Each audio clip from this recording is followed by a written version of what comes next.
Hi guys, welcome to விஷோ info. தட்டை recipe எப்படி செய்யுதுன்னு பார்க்கலாங்க. வீடியோக்குள்ளே போகிறதுக்கு முன்னாடி நீங்கள் இன்னும் நம்ம சேனலில் சப்ஸ்கிரைப் பண்ணுறேன்னா சப்ஸ்கிரைப் பண்ணுங்கள். அப்படியே பக்கத்தில் இருக்கிற பெல் ஐக்கானை கிளிக் பண்ணுங்கள். அப்போ தான் நான் போஸ்ட் பண்ணுற வீடியோ எல்லாத்தையும் நீங்கள் உடனே பார்க்கலாம். வீடியோக்குள்ளே போகலாங்க.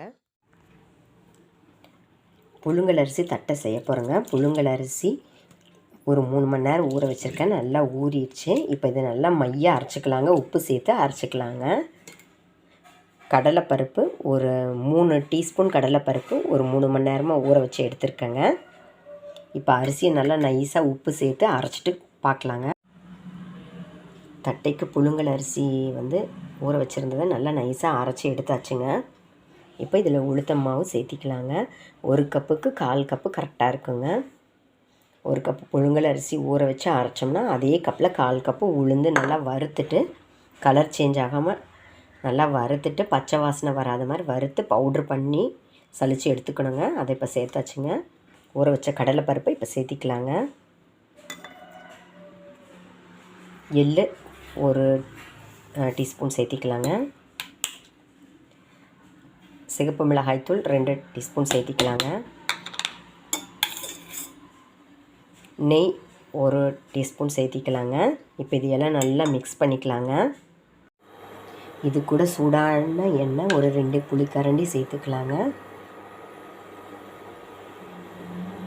நெய் வாசனைக்காக சேர்க்கிறது. நான் இப்போ எண்ணெய் யூஸ் பண்ண இடத்துல நீங்கள் முழுக்க நெய் வெண்ணெய் கூட யூஸ் பண்ணிக்கலாங்க. இப்போ இதை நல்லா மிக்ஸ் பண்ணிக்கலாங்க. கை வைக்காமல் ஃபஸ்ட்டு இப்படி கிளறிட்டு அதுக்கப்புறம் பிசைஞ்சுக்கலாங்க. ஏன்னா சூடாக இருக்குது பார்த்தீங்களா. நல்லா பிசைஞ்சதுக்கப்புறம் பார்க்கலாங்க. தட்டைக்கான மாவு பிசைஞ்சு ரெடியாக வச்சாச்சுங்க.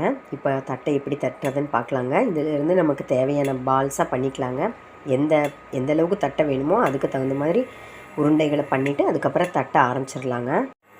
பாருங்கள், தட்டைக்கு நான் பால்ஸ் ரெடி பண்ணி வச்சுருக்கேன். இப்போ இதை தட்டிக்கலாங்க. பக்கத்தில் ஒரு கிண்ணத்தில் நம்ம எண்ணெயை வச்சுட்டு இந்த பால்ஸ் ஒவ்வொன்றா நம்ம தட்ட ஆரம்பிச்சிடலாங்க. இலையில் தட்டலாம், பிளாஸ்டிக் கவரில் தட்டலாம், எப்படி வேணால் செய்யலாங்க. நம்ம விருப்பம்தான். முடிஞ்ச வரைக்கும் மெலிசாக தட்டிக்கலாங்க. இந்த மாதிரி எல்லா தட்டையும் நம்ம தட்டி ரெடி பண்ணிக்கலாங்க. பால்ஸில் நம்ம ரெடி பண்ணிட்டால் தட்டுறப்ப ஈஸியாக இருக்குங்க. நான் கடலைப்பருப்பு சேர்த்துன இடத்துல நீங்கள் நிலக்கடலை கூட சேர்த்திக்கலாங்க. அதுவும் நல்லா தான் இருக்கும். இல்லை 2 பாதியாக போடுறதுனாலும் ஓகே, உங்கள் விருப்பம்தான். இப்போ இது எல்லாம் தட்டிட்டு பார்க்கலாங்க. தட்டை தட்டி வச்சுருக்கேங்க. இப்போ எண்ணெயில் எப்படி பொரிக்கிறதுன்னு பார்க்கலாங்க. ஒரு பேனில் எண்ணெய் ஊற்றி காய வச்சுருக்கேங்க. எண்ணெய் காஞ்சிருச்சான்னு செக் பண்ணிக்கலாங்க. ஒரு சின்ன பீஸ் போட்டு பார்க்கலாங்க. கரெக்டாக இருக்குங்க. நம்ம போட்ட பீஸ் மேலே மெல்ல வந்துருச்சு. இப்போ எண்ணெய் ரெடியாக இருக்குங்க. இப்போ நம்ம ஓரளவுக்கு மீடியம் ஃப்ளேமில் வச்சுட்டு நம்ம செஞ்சு வச்ச தட்டையெல்லாம் இப்போ இதில் ஒவ்வொன்றா சேர்த்திக்கலாங்க.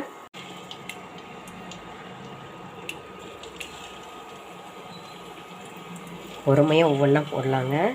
சென்டரில் போடாமல் இப்படி ஓரத்துலேருந்து போட்டால் கரெக்டாக வேகுங்க. இல்லாட்டி எண்ணெய் தெரிச்சிடும். அதனால் பொறுமையாகவே செய்யலாம். நமக்கு பிடிச்ச சைஸில் நம்ம தட்டி எடுத்துக்கலாங்க.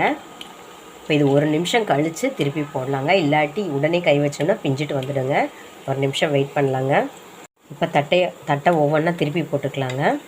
இந்த மாதிரி 1 நிமிஷம் டைம் விட்டு நம்ம திருப்பினோம்னா பிஞ்சிட்டு வராமல் இருக்குங்க.